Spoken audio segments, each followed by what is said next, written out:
those in. There's no headphones. Okay.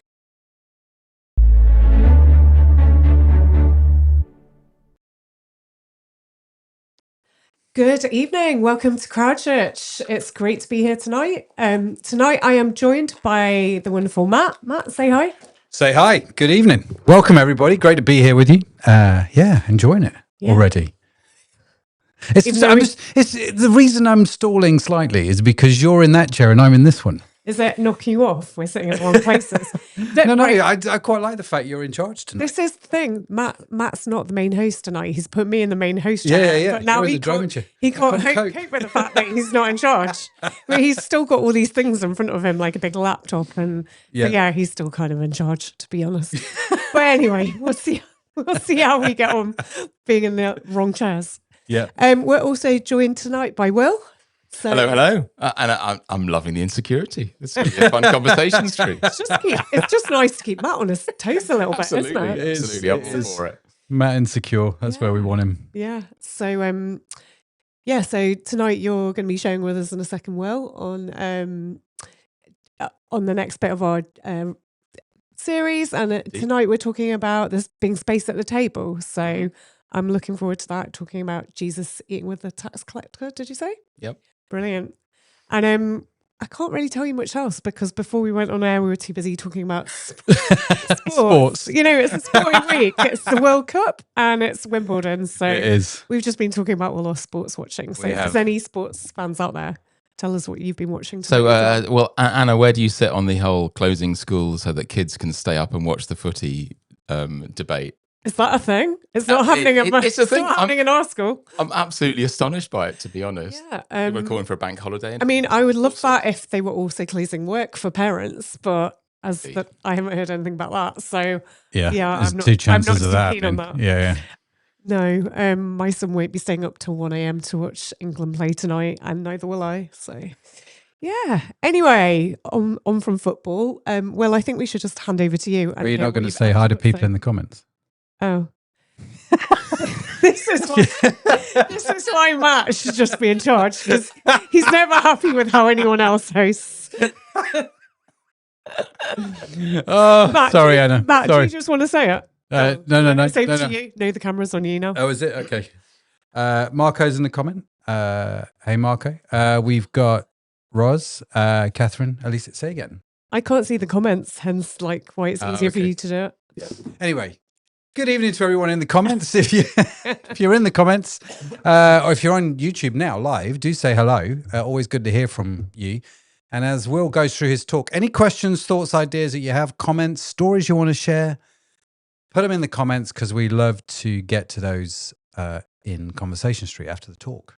So anyway, that's it. I'm sorry I interrupted. No, it's good. It's good. Someone has to do this properly.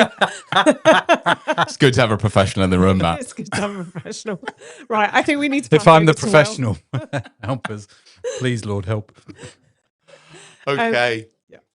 Right. Well, our topic this evening is taken from a reading in the early chapters of Mark, which is a gospel in the New Testament, and I'm calling it "Space at the Table." Now, in these chapters, if you've read them, Jesus is really on a roll of challenging protocol, revolutionary in every way. And for those of you being part of Crowd, you'll know that is our theme, Jesus the Revolutionary. So first in Mark, there's a public encounter with an evil spirit, a man possessed by an evil spirit. But this isn't in the street. This is in the synagogue. Just at Jesus' presence there, the spirit cries out in alarm. And I read that and I thought, how many years had that man faithfully come to synagogue with nothing happening? How many Sabbaths had the demonic safely coexisted with the worshipping community until Jesus came to preach? Then he disappears to pray in the hills when everyone is looking for him. He's hit the big time with a growing following. To be honest, any itinerant preacher would surely dream of. And then he just quietly disappears off the map without so much as a word. Soon after that, he not only healed a leper, but he touched him as well. And Mike talked about that a few weeks ago. That was unthinkable. And then immediately before the encounter we're reading this evening, Jesus forgives a paralyzed man's sins. He also did the impossible miracle of restoring this man's ability to walk. But it was the pronouncement of forgiveness that really shocked and surprised those that were there. So in these early chapters of Mark, Jesus has thrown a grenade into what everyone expects of a rabbi teacher. He's upending hundreds of years of religious tradition. He's challenging everything the priests, the vicars, the bishops of the day thought to be true. Culturally, he just will not stay in his lane. So it's really no wonder that he started to get pushback, and we see that then throughout the rest of the gospel, this kind of enmity between the religious leaders and Jesus. But the way Mark writes it, these stories all happened in the first 60 or so verses of his gospel. It's only the introduction. But today's account, the calling of Levi, the tax collector, and he's also known as Matthew, who wrote his own gospel. So I'm just going to read, and if you've got a Bible and you want to follow along, do. It's Mark chapter 2, verse 13 to 17. Mark chapter 2, verse 13 to 17. Dan might put it in the chat if he's really on the ball. Oh, okay. Go on then, Matt. So, once again, Jesus went out beside the lake. A large crowd came to him, and he began to teach them. As he walked along, he saw Levi, son of Alphaeus, sitting at the tax collector's booth. "Follow me," Jesus told him. And Levi got up and followed him. While Jesus was having dinner at Levi's house, many tax collectors and sinners were eating with him and his disciples. But there were many who followed him. When the teachers of the law, who were Pharisees, saw him eating with the sinners and tax collectors, they asked his disciples, "Why does he eat with tax collectors and sinners?" On hearing this, Jesus said to them, "It's not the healthy who need a doctor, but those who are ill. I've not come to call the righteous, but sinners." It's in Matthew 2. So, as we've seen from my little introduction, Jesus was already pushing the boundaries in terms of unexpected behavior. And this story feels like it's another very serious and deliberate step into controversy. What on earth was a clean living man claiming to be a religious leader doing with the despised and the defiled? To enter their house was bad enough, but to sit down and share food with them communicated friendship, kinship even. To eat with someone was to accept them, to treat them as equal. And it would have been assumed by those witnessing this that by doing this, Jesus was condoning their so-called sinful lives, perhaps even identifying with their behavior. It was scandalous. I was trying to think of a modern analogy in our culture, and all I could think of, and I'd be interested in Conversation Street in this, all I could think of was the tyranny of the school cafeteria. There was an unspoken protocol, certainly in the secondary school I went to. No one wanted to stand out or risk judgment or ridicule during those overly sensitive years of defining your social status that school was. So for most of us, and of course there was a handful of more mature and wise and generous people, to be honest, but for most of us, there were some people you just did not sit with. For some of us, we were those people. And I sadly remember the gossip and sniggering behind hands, the sidelong glances if you sat in the wrong place. Who you sat with directly impacted your standing in that kind of microcosm pecking order of school. Now, days long gone, thank goodness. But this story is a little bit like that. It's that same kind of public scrutiny of like, who is he sitting with? Perhaps a better example, though, is the story of an Indian woman called Pandita Ramabai. Ramabai was born in 1858 in Madras in India. And her father was a Hindu priest and Sanskrit scholar.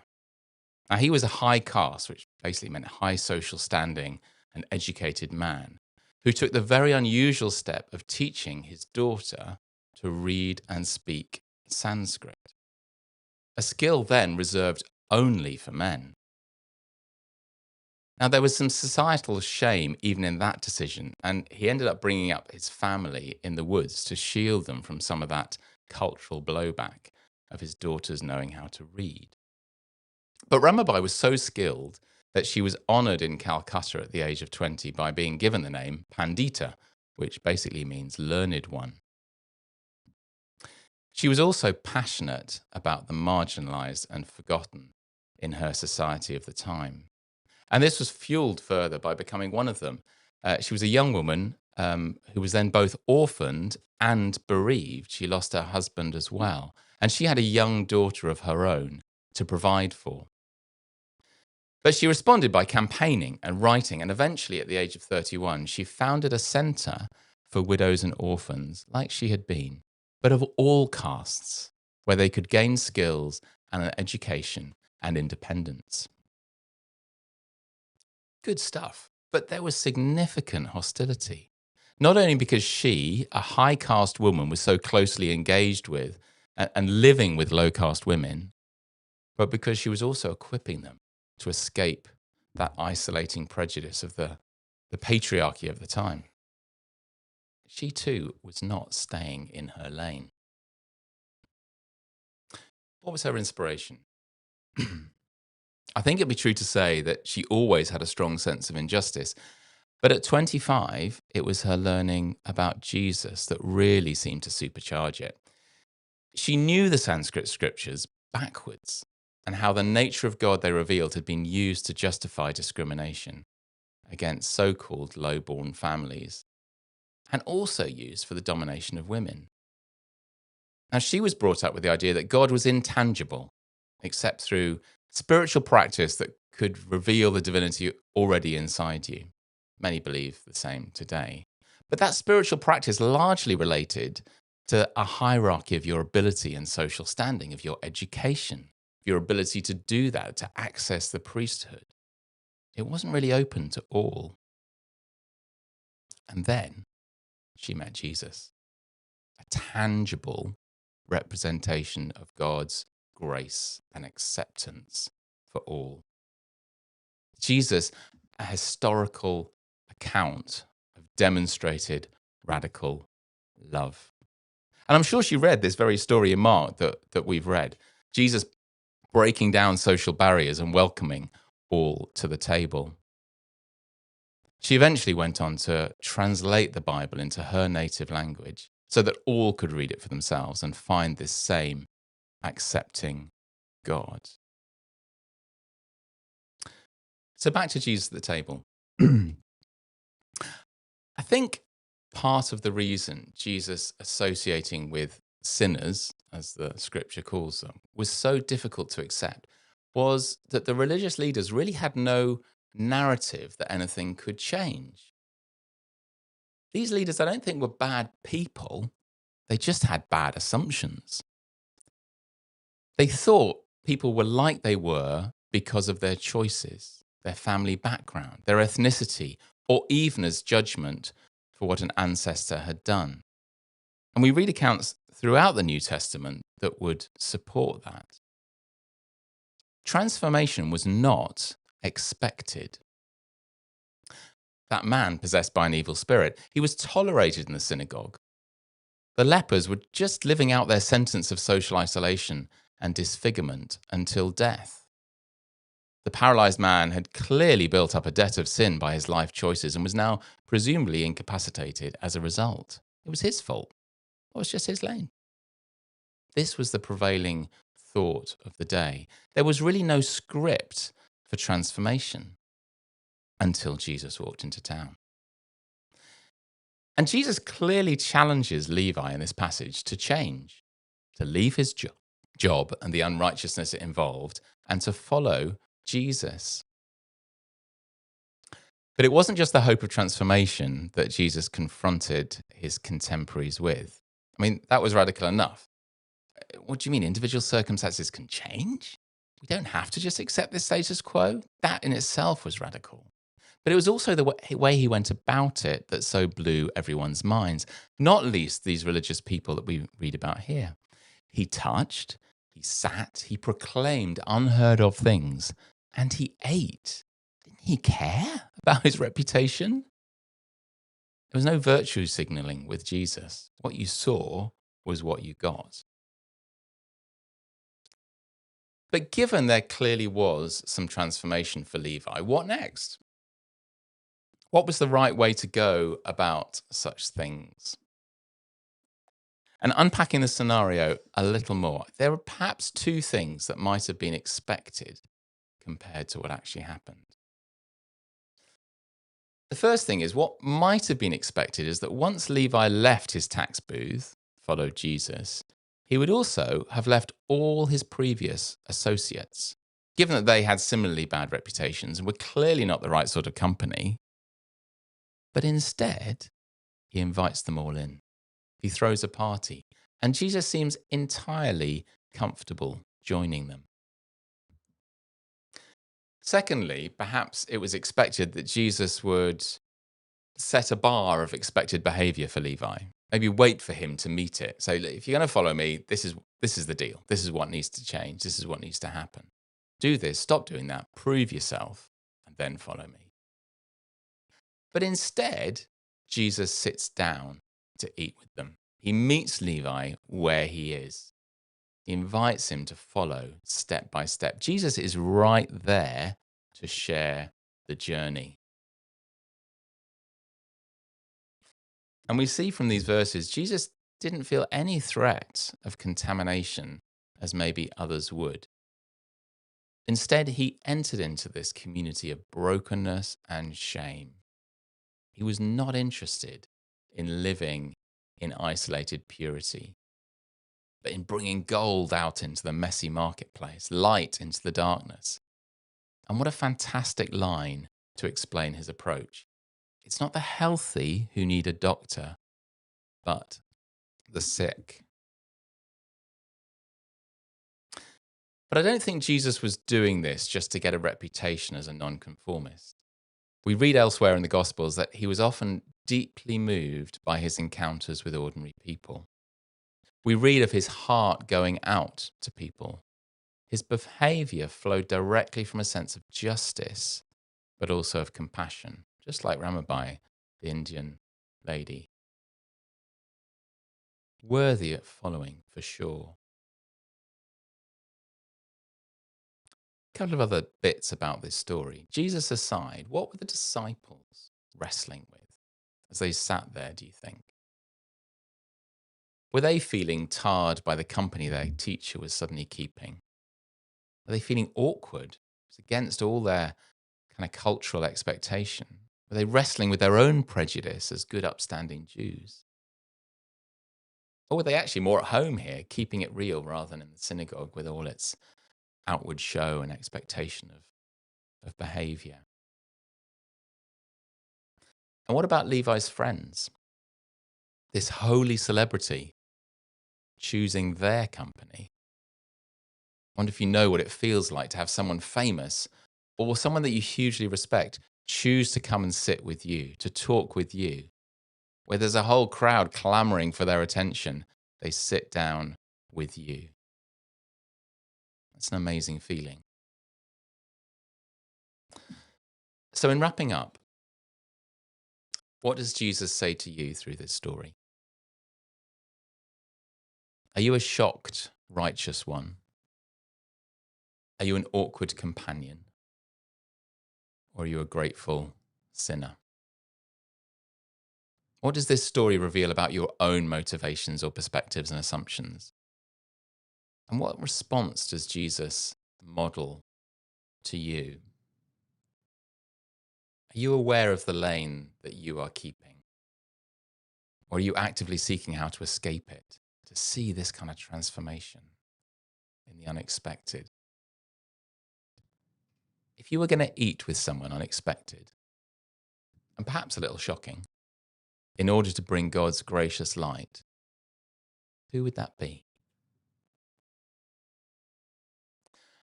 And the final thought, don't allow your expectations of Jesus to get in the way of really seeing him.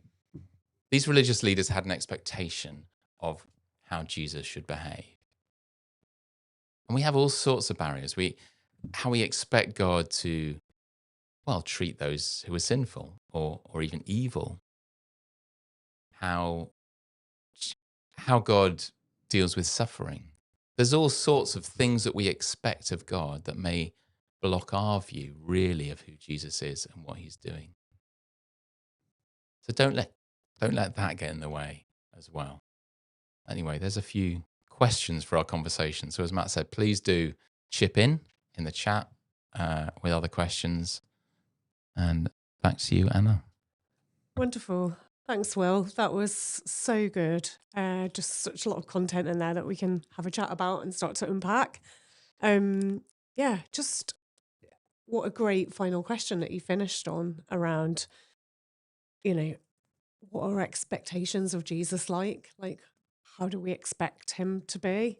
Because often I think my own views, I was just reflecting as you were talking, and often think my own expectations of what Jesus is like or what he should do or how he should behave is way too small. I think so many of us, whether we've been Christians for a long time, like some of us around this table, or maybe we're just new to faith or just very at the beginning of exploring what Christianity is all about, I think we can all be guilty of thinking too small and expecting too little of Jesus. And so I love this passage because it blows it out of the water, doesn't it? The religious expectations of the way a lead, Jesus should behave as a Jewish leader, as a, it just blows out the cultural expectations of who you should and shouldn't hang out with and how you should behave and what's proper. And we still have those cultural, but they're different today. We don't live 2,000 years ago in the Middle East, but we do still have those kind of so many different cultural expectations and lines. You talked about like drawing lines, and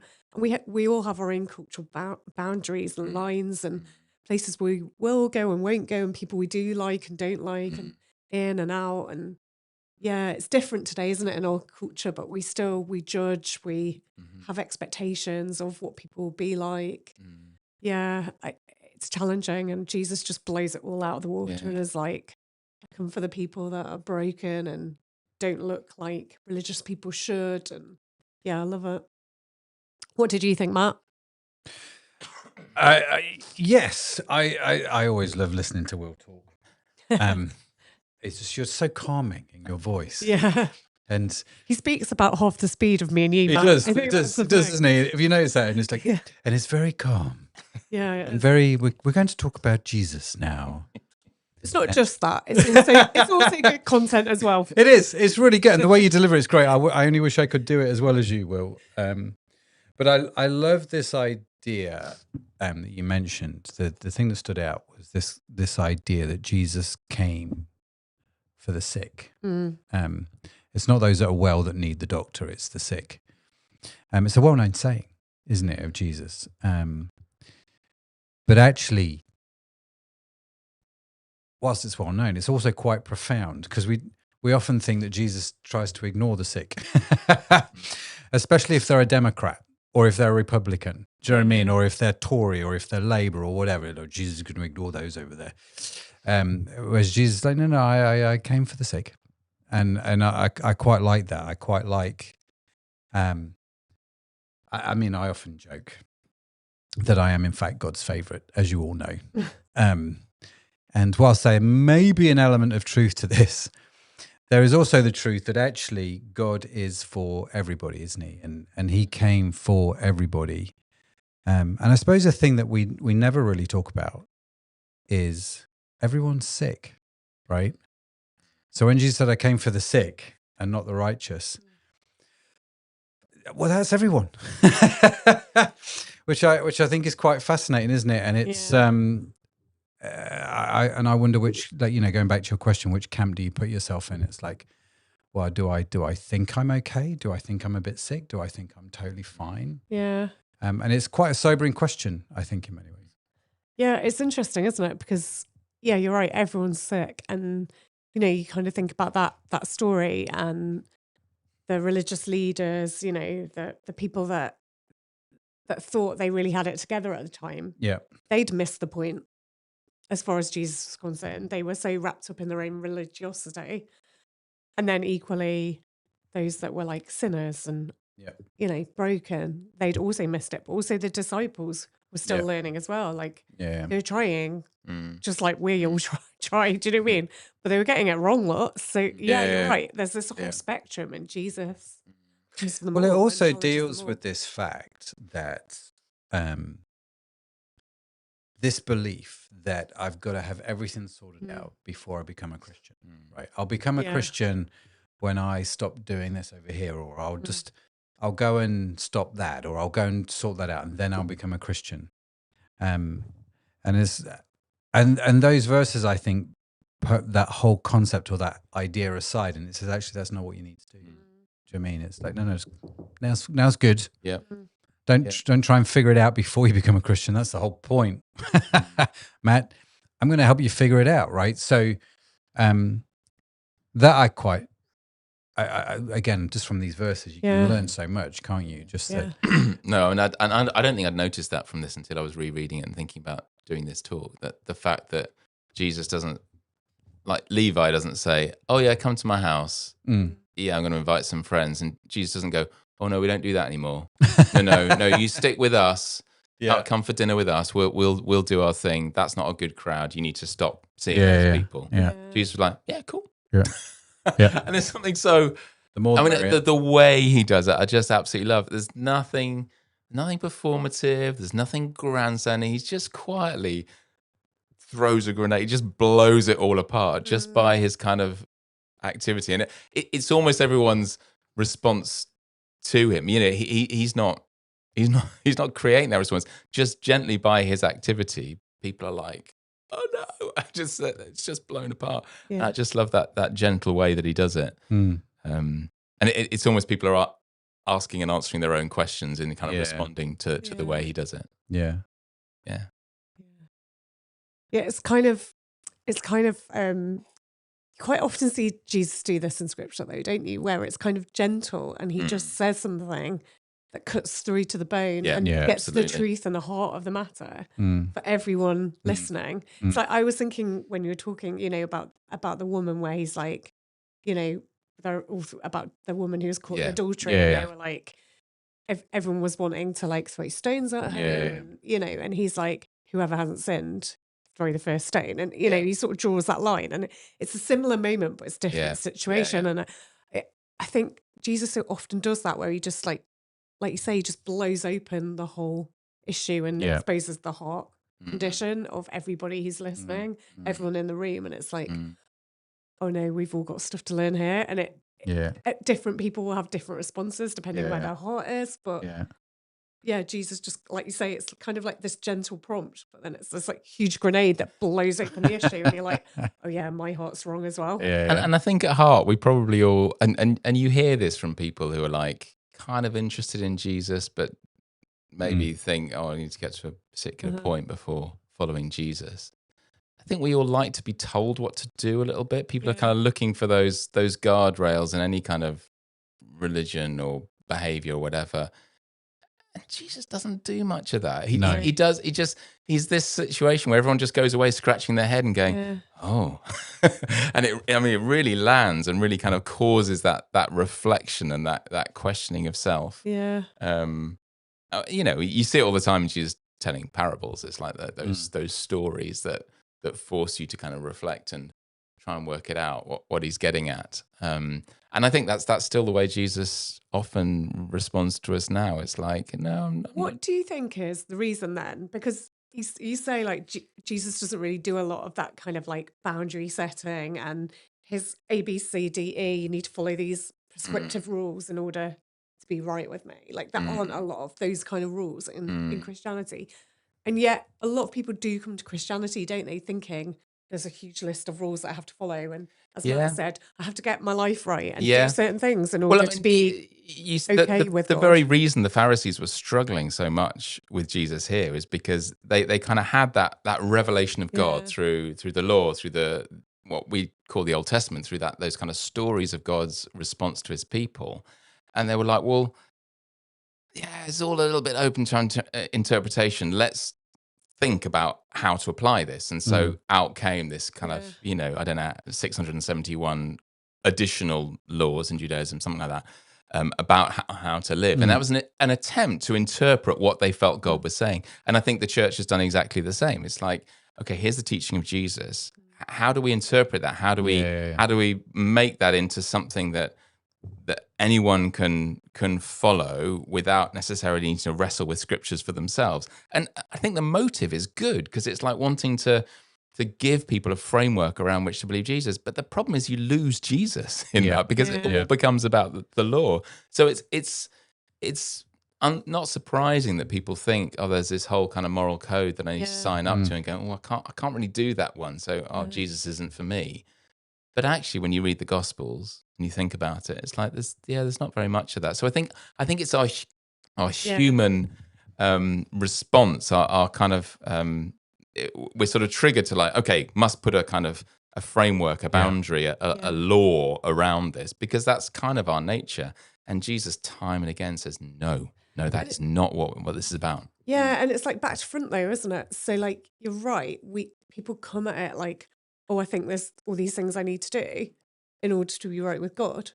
But I think the point is, you can't be right with God unless you have Jesus. Like it's like Matt made the point before, I think really well, that like it's the sick, not the well, that need Jesus. And actually we're all sick though. Yeah. The point is, nobody can do this Christianity thing. No one can be right with God apart from Jesus. And so we all need Jesus. And so it's like that. Yeah, it's not, the heart of it isn't wrong, but actually it's pointless to start with a list of rules, because nobody can follow the rules. Like, you've got to have a relationship with Jesus. That's what frees you. That's what changes your heart. And that's what enables you really to be able to live right. You think about when you and Andy got married, right?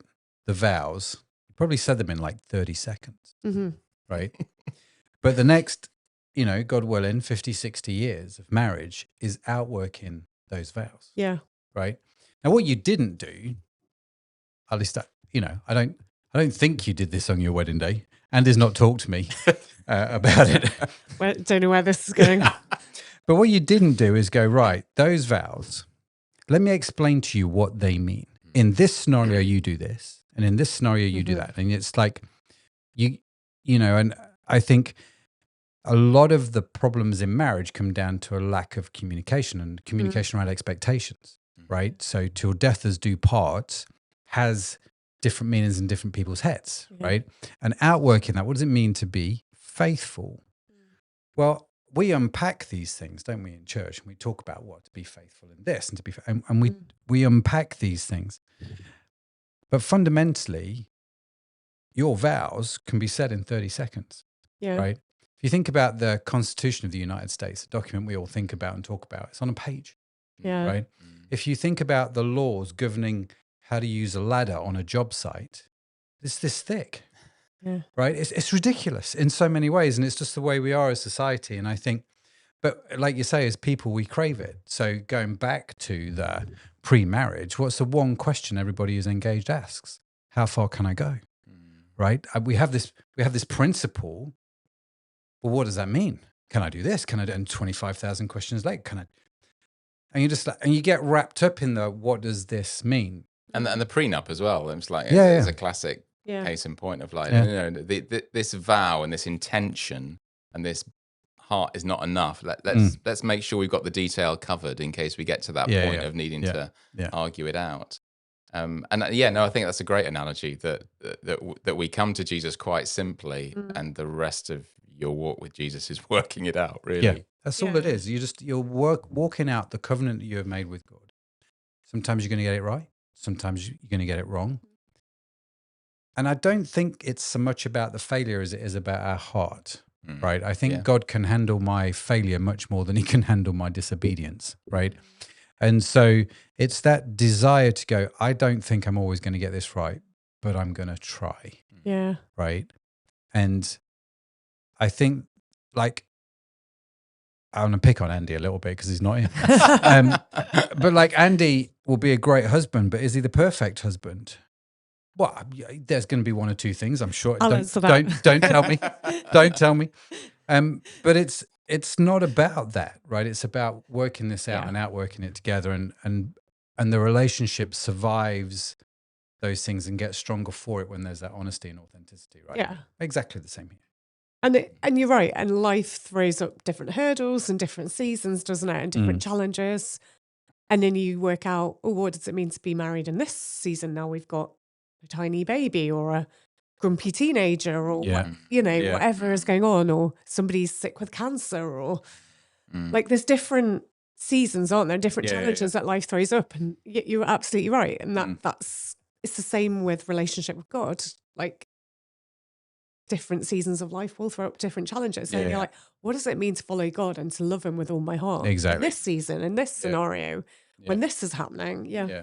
But it's like the question when you're engaged is not how far can I go, right? What can I get away with? That's entirely the wrong question. The question is, how can I carry out this engagement in a way that's honoring to you as my future spouse and honoring to God? Entirely different question, right?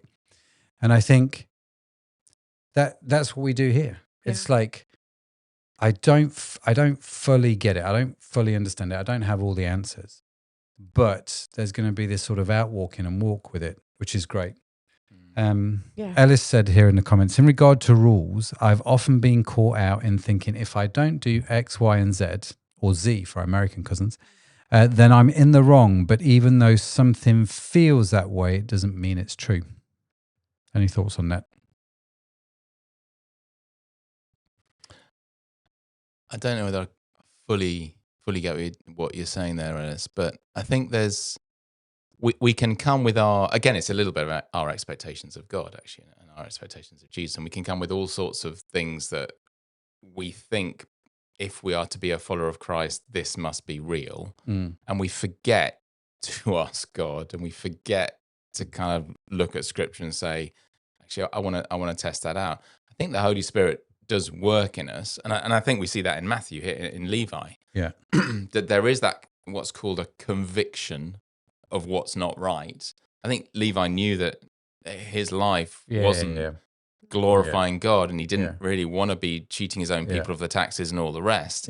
So there was that kind of, that don't get us wrong, that there is a change when you meet with Jesus. He deeply challenges the things you do. So sometimes that's from God, but if it's a kind of a prerequisite of knowing Jesus, that's very often our own thought and our own kind of this religiosity slightly coming in, and he's justifying myself. So therefore, this must be true. So I think it can be both, but again, it's a little bit the heart, the motivation as to. It's all about the framing of the question, because it's like, if I don't do X, Y, and Z, then I'm going to struggle with my faith, and I don't think it's about that. But if you have a strong faith, you will want to do X, Y, and Z, right? Because your heart is to live a life that is pleasing to God, right? You read the New Testament, uses that phrase so many times, to live a life that is pleasing to Him.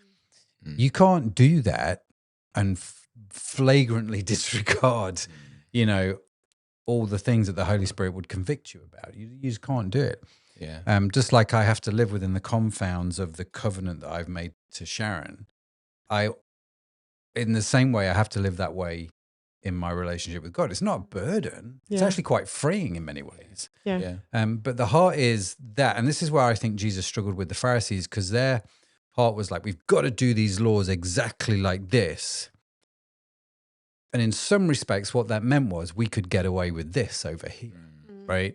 And it's not about what you can get away with. And it's not about what you have to do. It's this sort of balance of grace and faith that you kind of. The other thing I was really struck with in this, though, was that motivation, Jesus' motivation of compassion. We see it all through the stories of Jesus in the Gospels, and that motivation is absolutely key as well. That he had this love, and as I was thinking about who am I in this story, I'm this incredibly awkward sort of disciple sat down with him at this table. Everything in me is going, I shouldn't be here. This is like, this is trashing my reputation. I am that person. I'm like deeply challenged by where Jesus might lead me to be because of my upbringing and I don't know, all the rest. And this kind of moral code I've sort of written over my life and stuff. And you know, very often we're not moved by compassion, and that's the problem. But Jesus really, really is.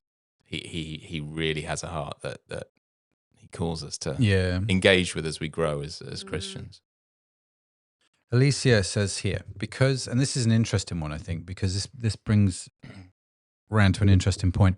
Because my father was so ill during my teens, I remember craving some influence over the situation. Mm-hmm. How many of us have been in this situation where we're like, God, we need you to do something, right? And so then you fall into a trap of, I have to act a certain way. I have to become a good Christian person, right?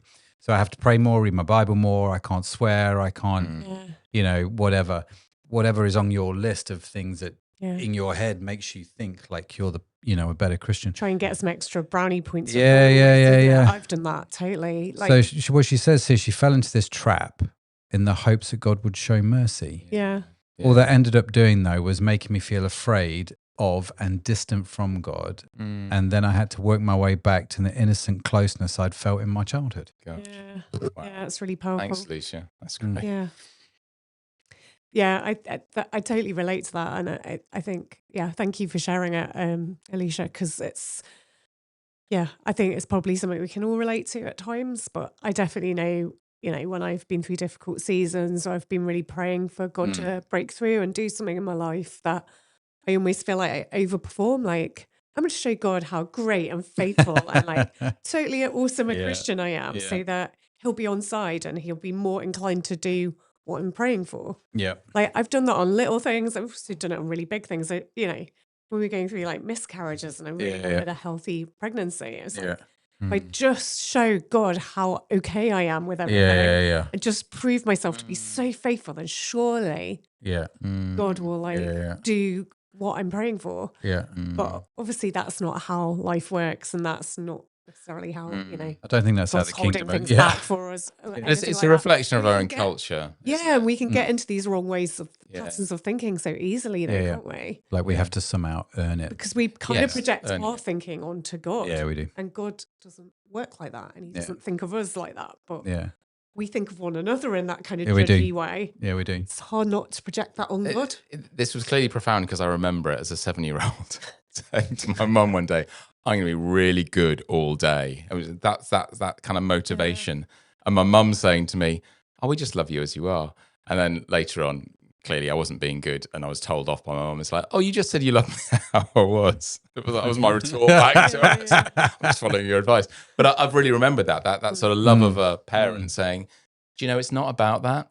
That's not what we're looking for. We're not looking for you performing.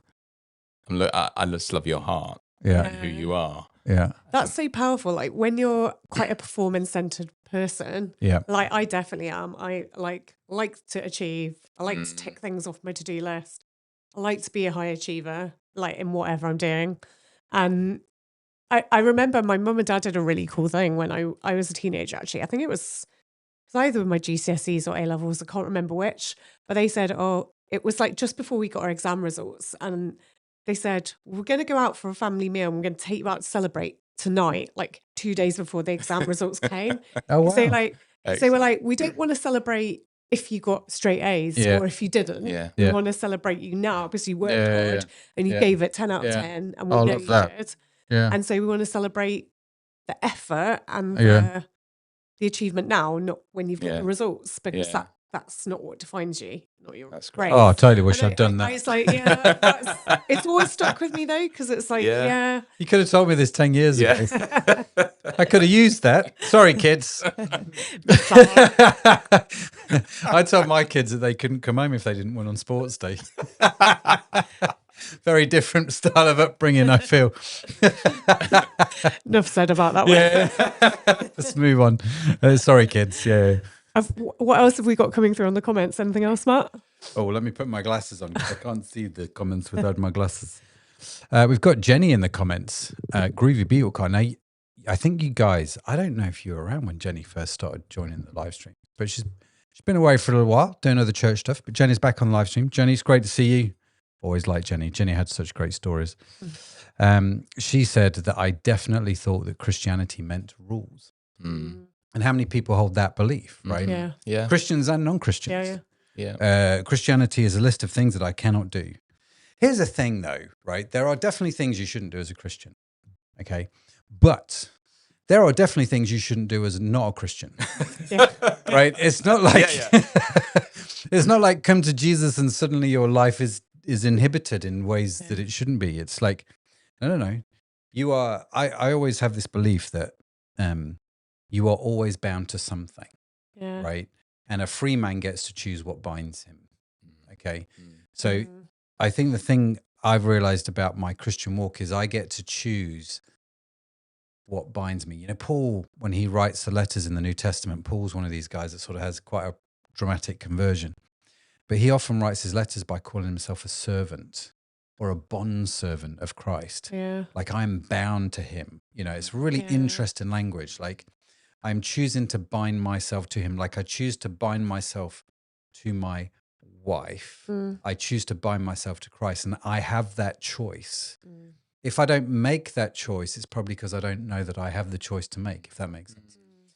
But you fundamentally, whether you've made that choice or not, you're bound by something, right? The Bible would call it sin in many ways, but it's one of those things where I know so many people who are bound by, say, approval addiction rather, or they're bound by how well they're doing at work. They're bound by their salary. That's their whole measure of worth, is their annual income statement, right?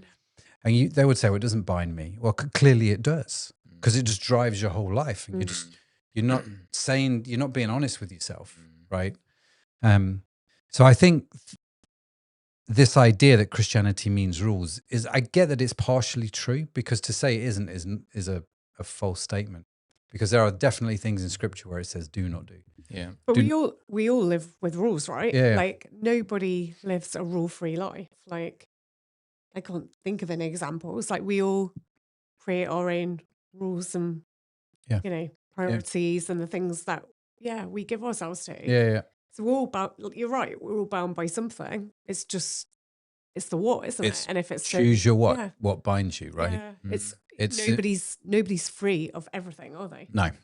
No, not at all. You get to choose what binds you, and that's actually quite a powerful revelation, I think, when you get your head around it.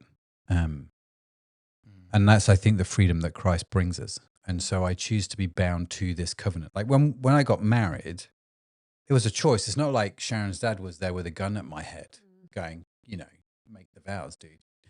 No, I wanted to be there, man. I wanted to make those vows. I still want to make those vows. I still want to live out those. This is not a problem to me. Yeah. I have not lost a single thing by being faithful to my wife. Yeah. Some people might think, I couldn't do that. I'm like, dude, trust me, I have gained so much more than what you might perceive I've lost, right? And I think the same is true with Christianity. Yeah. I really do. Yeah. So go on. So one of those final questions was, okay, so what's the lane you're keeping? And like, if you're binding yourself to Christ, it means stepping out. It means seeking that transformation in places that you might not feel so comfortable. And I think that's another challenge to us, to any that are watching, that's like, oh yeah, I've done that. I'm following Christ. I know His grace. It's like, okay, well, what's Jesus modeling to you in this scripture, in terms of that challenge of reaching out that offer, that offer of life that He brought to Levi and all his friends in this party. Yeah, and I really like what you had to say, Will, about just the compassion of Jesus. Like He had so much compassion for people, didn't He? And I feel like that's something, Christianity, we talk a lot about it being like a journey, something that we're always growing in. We're always growing as people if we're doing it right. If we're doing this life thing right, we're always learning and growing and developing, aren't we? Yeah. And I just feel like one of the areas that I'm constantly challenged as a Christian in is that exactly that. It's having compassion for people. People that are different to me, people that think differently to me, people that are maybe a bit annoying and I wouldn't choose to hang out with, outside of church or outside of work, or, those people that get under your skin, or, just like having more compassion for people that look different to me and think different and maybe hold different views even.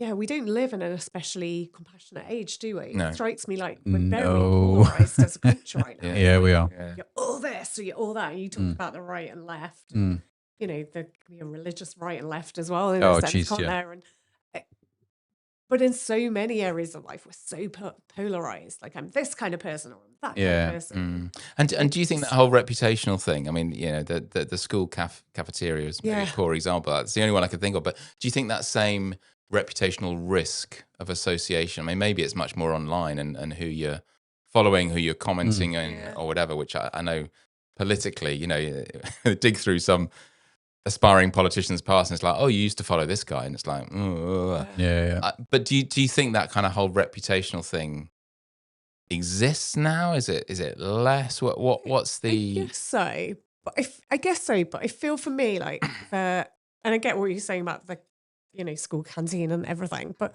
I feel for me like as I get older, it's less about that. Like I don't really care what most people think about me most of the time.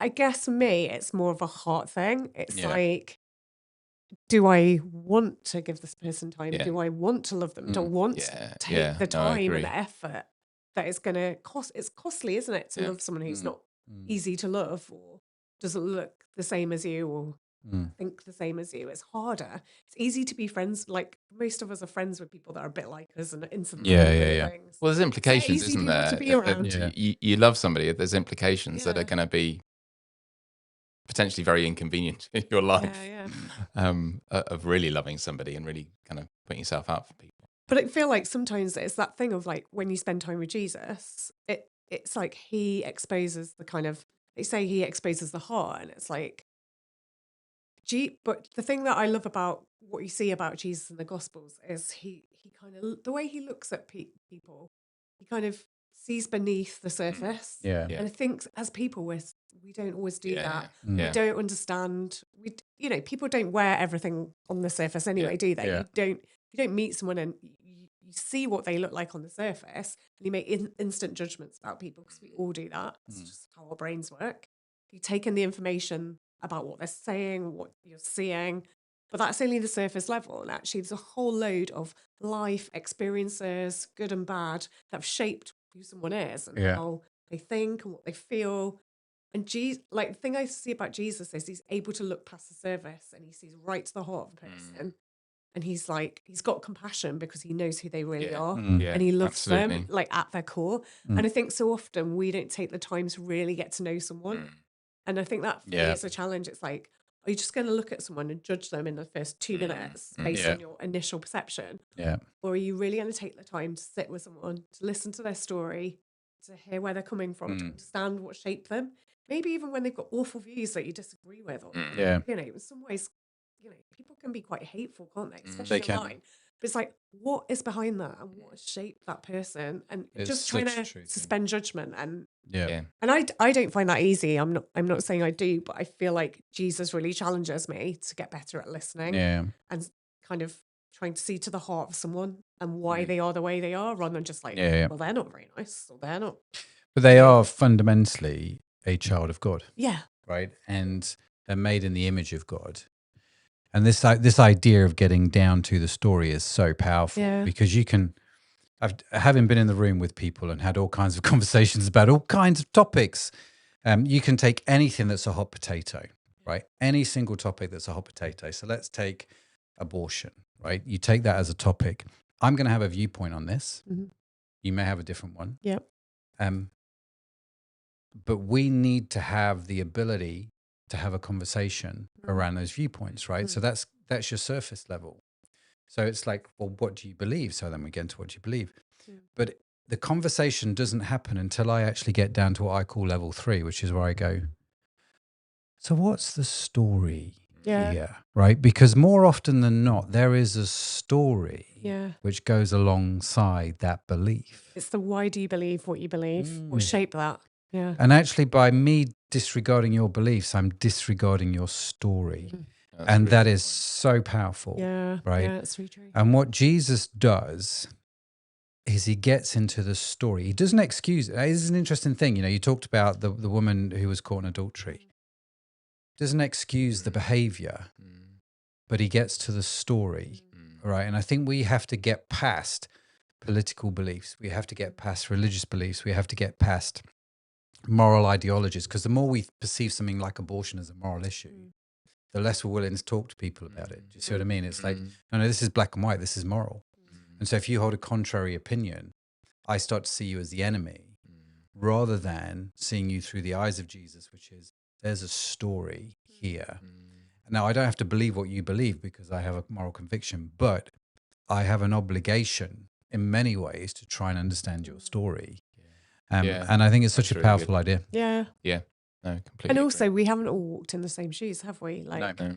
you know, you may not have, like, you might look at a sinner, whatever the issue is, and think, well, I would never do that. But you don't know what someone's lived through that has taken them to that place. Like, yeah. So it is that thing of trying to hear that story. Absolutely. Yeah. Good. So just to finish off, Alicia's put in the comments, thinking about the concept of the yoke of Jesus. A yoke is still a bind. So a yoke is something that you would put on cattle.